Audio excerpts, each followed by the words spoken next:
යන මේ සිටුේෂන් එක ගැන අපි කල්පනාකාරීව කටයුතු කළ යුතුයි. එහෙම කරන්නේ නැති එකේ ප්‍රතිඵල නෙමේ. හොඳ දිනින් දින මේක කල් යන එක වෙන්නේ. ඉතින් මේකේ ප්‍රතිඵලයක් විදිහට තමයි ඇය මානසික පිට කතාව. මේ ඉස්සර මේ විදිහේ සිදුවීම් මෙහෙම සිදුවීම් ඇත්තටම අපිට අහන්න දකින්න ලැබුණේ නැහැනේ. ගොඩක් දුරට අඩුයි.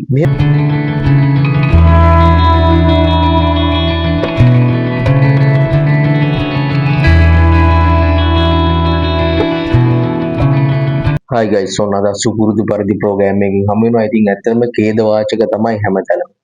ඉතින් දහසක් බලාපොරොත්තු තියාගෙන ආදරය කරලා පෙම්වතෙක් හොයාගෙන ඒ පෙම්වතාට කෝටි ගණන් මුදල් දීලා කැනඩා සිහිනය හොඳ කරගත්ත මේ තරුණිය.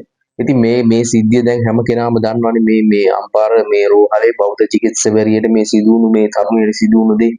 ඉතින් ඒකත් එක්ක අපි කතා කරන්නේ මේ සිද්ධිය A to Z මේ එතනින්නම් මේ මුල ඉඳන් අගට නෙමෙයි. මේක ඇයි මේ විදිහට සිදු වුනේ? ඒ කියන්නේ මොකද්ද මේවට හේතු? මේ විදිහේ සමාජයේ මේ ඒ කියන්නේ මෙච්චරම මෝඩ ක්‍රියා කළ යුතුද? මෙන්න මේව තමයි කතා කළ යුත්තේ. එහෙම නැතුව මේක මේ A to Z දැන් මේ සිද්ධිය හැමෝම දන්නවා.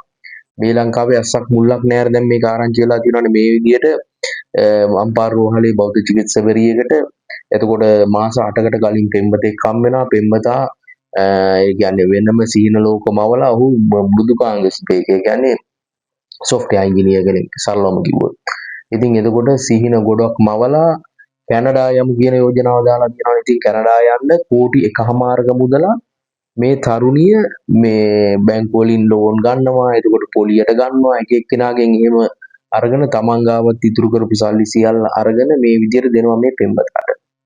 කෝටි 1.5ක් පොඩි මුදලක් නෙමෙයි. ඉතින් එතකොට මාස ගාණක් ගෙවෙනවා. හැබැයි සිහිනේ බොඳ වෙන්නේ. ඒ කියන්නේ දිනෙන් දින මේක කල් යන එක වෙන්නේ. ඉතින් මේකේ ප්‍රතිඵලයක් විදිහට තමයි ඇය මානසික පීඩනයට ලක් වෙනවා. මොකද පොලියට ගත්ත මිනිස්සු සල්ලි ඉල්ලනවා, බැංකු වලින් මේ ඇරියස් වෙනවා ලෝන් එක. එහෙම ප්‍රශ්න ඇති වුණාට පස්සේ ඒක දරා ගන්න බෑනේ. මෙහෙන් කැනඩා යන්න වෙන්නේ නැහැ. ප්‍රශ්න කෝටියක්. එතකොට මේකත් එක්ක ඇය එනවා මේ දේවල් දරා ගන්න බැරුව නුවරඑළිය හොටෙල් එකක ඇවිල්ලා නතර වෙනවා දවස් ගාණක්. එතකොට මෙන්න මේ සිද්ධි දාමයෙන් දැන් මෙතන සිදුුනේ ඒකත් එක්ක දැන් මේ විදියට. එතකොට මේ මෘදුකාංග මේ මරු ගේම් කාරේ. ඒ කියන්නේ ගේම් කියන්නේ සුපිරිම ගේම් ගහපු කරන්නේ. මුන් ඇත්තටම ඒ කියන්නේ මුන්ට දෙන්න ඕනේ උපරිම දඬුවම දෙන්න ඕනේ මේ විදිහේ වැරදි කරනවට. මේ විදිහේ වැරදි කරලා තියෙනවා නම් අනිවාර්යයෙන්ම උපරිම දඬුවම් දිය යුතුයි.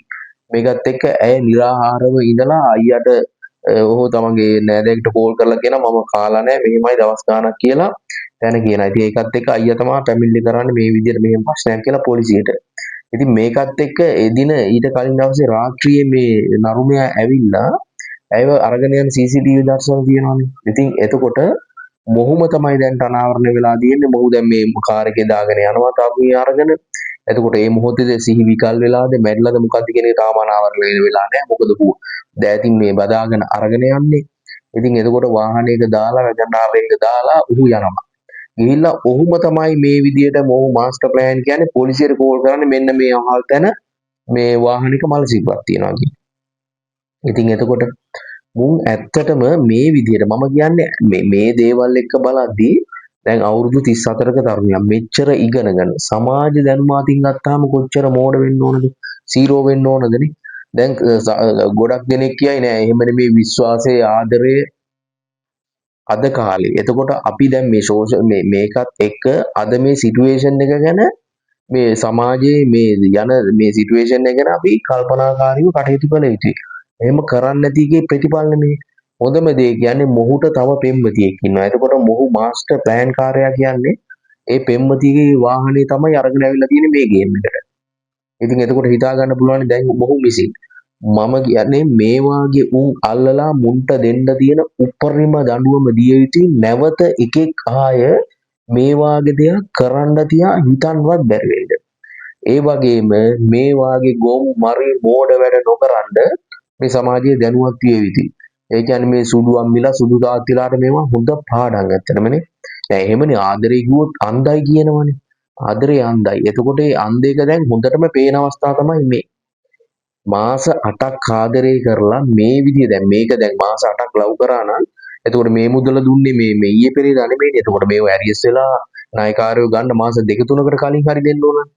එතකොට මාස යාළු වෙලා මාස 5න් 6න්ද මේක දීලා තියෙන්නේ. එතකොට හොඳටම හිතා ගන්න පුළුවන් දැනුම කොහොමද කියලානේ. මේ දේවල් වල විශ්වාසය මත ගොඩනැගෙන දේවල් මේ අද සමාජය තුල කරන්න අමාරුයි. ආදරය කරත් මෙතනිනුත් කරන්න වෙනවා. මේක තමයි ඇත්ත කතාව. මේ ඉස්සර මේ විදිහේ සිදුවීම් මෙහෙම සිදුවීම් ඇත්තටම අපිට අහන්න දකින්න ලැබුණේ නැහැනේ. ගොඩක් දුරට අඩුයි. මෙහෙම ගේම් කාර්යෝ. හැබැයි අද ඒ සමාජයේ නෙමෙයි තියෙන්නේ. ඊට වඩා ගොඩාක් හාත්පසින්ම වෙනස් සමාජයක්. ඉතින් ඒ සමාජය තුල මේ විදිහට මේ වාගේ දේවල් සිදු වෙනවා කියන්නේ ඉතින් අපි ඒකයි කියන්නේ.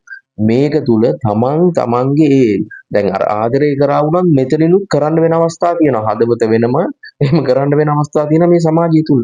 එහෙම නැතුව දැන් මාස 7-8ක් ආදරය කරලා මේ විදිහේ මෙච්චර මුදලක් ඔහෙ දෙනවා කියන්නේ. ඉතින් හිතා ගන්න පුළුවන් නේ. ඉතින් මේකත් එක්ක මොවුන්ගේ මෙතනින් එහාට මොකද්ද මාස්ටර් ප්ලෑන් එක? කෝටි එකමාර හොයාගෙන කැනඩා ගියා නම් මේ සල්ලි වලට මොකද්ද වෙන්නේ? අන්න එහෙම ප්‍රශ්නත් මේක තුල තියෙනවා.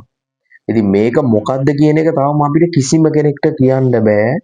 මේක තවම පරීක්ෂණ මට්ටමේ පවතින ප්‍රශ්නයක්. මම මේ ගැන කතා කරන්නේ ඉතින් ඇත්තටම මේ වාගේ ගොම් මරි මෝඩ වැඩ නැවත කාට හරි පාඩමක් වෙනවනේ මේ වාගේ දේවල්. නැවත කරන්න හොඳ නෑනේ. ඒ කියන්නේ මෙච්චර ඉගෙනගෙන මෙහෙම කරගෙන සමාජය ගැන ඇත්තටම දැනුම පොඩ්ඩක්වත් තිබිලා නැහැ. විශ්වාසය විතරක් තිබිලා. විශ්වාසයේ මත මේ හැමදේම ගොඩනගන්න බෑ. ඒකයි මම අර ඉස්සල්ලා සඳහන් කරේ. ආදරේ අන්ධ වුණාට මේක මත හැමදේම ගොඩනැගුවාම සිදුවෙන විපත් තමයි ඔයනේ. එතකොට මේ පෙම්වතා කියන මේ නරුමයාට තව පෙම්වතියෝ ඉඳලා ඒ දැන් ඔය ආරංචි වෙන විදිහට දැන් තව කෙනෙක් හිටියා කියලා ආරංචි වෙන්නේ ඇගේ කාර් රථය අරගෙන ආවා කියන එකට. එතකොට තව කී දෙනෙක් මේ ලංකාවේ හිටියද දන්නේ නැහැ. කොච්චර සෙල්ලම් දැම්මත් ඉතින් ඇත්තටම ඉතින් ඔහු තව දවස් දෙක තුනකින් අත්අඩංගුවට ගනී. ඉතින් ගත්තට පස්සේ මුන්ට දෙන්න තියෙන උපරිම දඬුවම් දිය යුතුයි මේක තුල. එහෙම නැති වුණොත් මේ වාගේ දේවල් තවත් උන් කරන්න පෙළඹෙනවන්නේ. ඕක තමයි ඇත්ත කතාව. මම ඒකයි මේ කතාව ගැන කතා කරලා තේරුම් නැහැ. හැබැයි සමාජයේ කෙනෙක්ට මොනවා හරි පණිවිඩයක් තියෙති මේ වාගේ ගොම්මරි මෝඩ වෙන නැවත නොකරන පැත්තකට. නේ? ඒකයි මම ආදරේ කළ යුතුයි. ආදරේ මාර සුන්දරයි. හැබැයි මේකත් දැන් පාවිච්චි කරන්න වෙනවා ඉස්සරහට කරද්දී. එහෙම නැති වුණොත් මේ වාගේ හොරු මංකොල්ලකාරයන්ට නිරන්තරයෙන්ම අහු වෙන්න වෙනවා. ඔක තමයි ඇත්ත. ඔක තමයි යථාර්ථය. එහෙනම් ඉතින් ඔබගේ අදහසත් අනිවාර්යයෙන්ම යටින් කමෙන්ට් එකකින් දාගෙන යන්න. ජය